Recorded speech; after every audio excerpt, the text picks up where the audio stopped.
What's going on, everybody? It's your favorite dating coach, Elliot Scott, and as you can see by the title below, we're going to talk about how to get a guy to think about you nonstop. Now, this is pretty straightforward. I'm going to give you some common sense shit that you heard before and that you haven't, because it is pretty straightforward. A lot of women are looking for some red pill. It's not that, okay?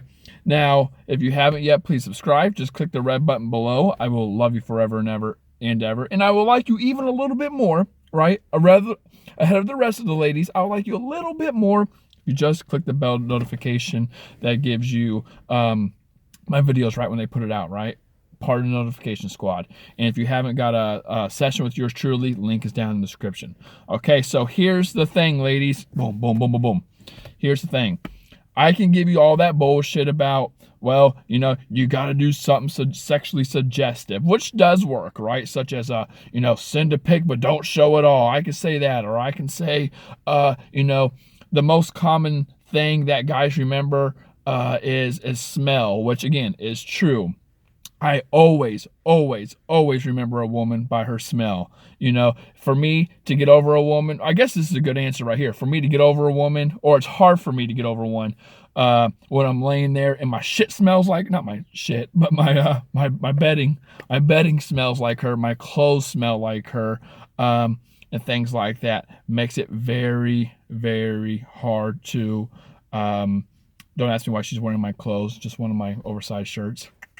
But, it makes it very hard for her to get out of my mind, right? Smell is a big, big deal.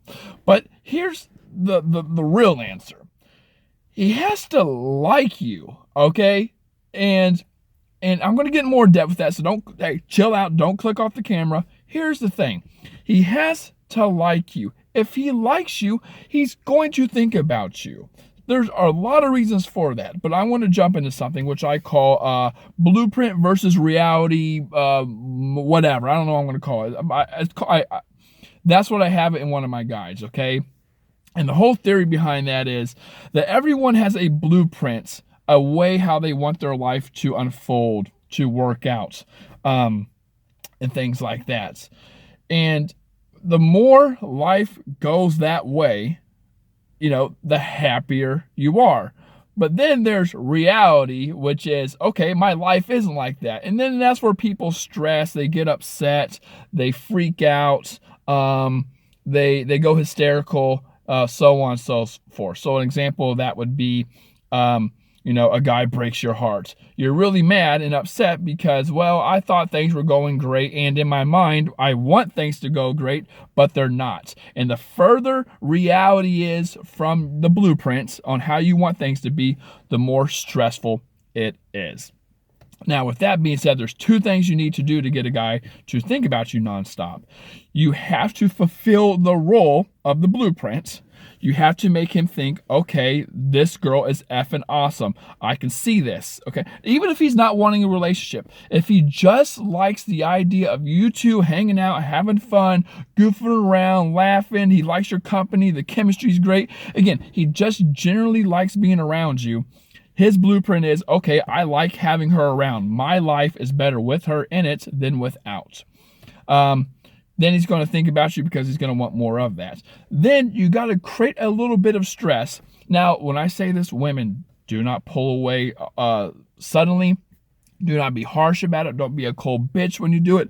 But there has to be a little bit of scarcity. You will never be respected if there is not scarcity, at least in the beginning. Now, of course, you're going to, he's going to respect you, and you're going to grow into not you and I, but we, and you're going to be threaded, and you don't have to be so scarce anymore. But there is going to be a time where, he needs to miss you. And I tell women, give a guy an opportunity to miss you. No one does this. So many women, when a guy goes 0 to 100, they go along with it, right? And they're like, oh, things are great. But again, there's no scarcity. You're like an unlimited resource. He can get it as he pleases. So he's going to treat it like that, right? He's going to treat it very casual and convenient. So I tell a lot of women, the first thing you need to do is create that desire. Be that blueprint.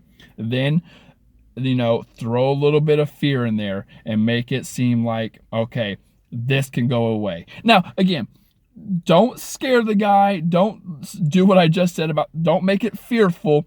Just don't be so repliant. Don't be so available, so eager, so interested. Have a life of your own. The texting should be 50-50. You don't have to hear from him every day and things like that. If you do that while looking good, smelling good, again, smelling good, you have to have a unique smell, ladies. Go out and get a perfume and smell good as hell. You have to have a unique I cannot stress that enough. If you do those things, you're just fun to be around and you're more of an asset than a liability, he's going to think about you nonstop. That's just how it works. None of these mind games, none of this bullshit on making, doing this to a guy and, oh, look, I'm over here. Oh, no, I'm over here. None of that bullshit. Just be memorable. That's it. Okay? And if you're that and he wants more of that in his life, he's going to chase. With that being said, I love you. Take care. If you haven't yet, again, please subscribe. I will love you forever. I won't love you as much as I like the girls who have the bell notification chosen, but I will like you a lot still. And if you haven't had a session with yours truly yet, link is down in the description. Love you. Take care and peace.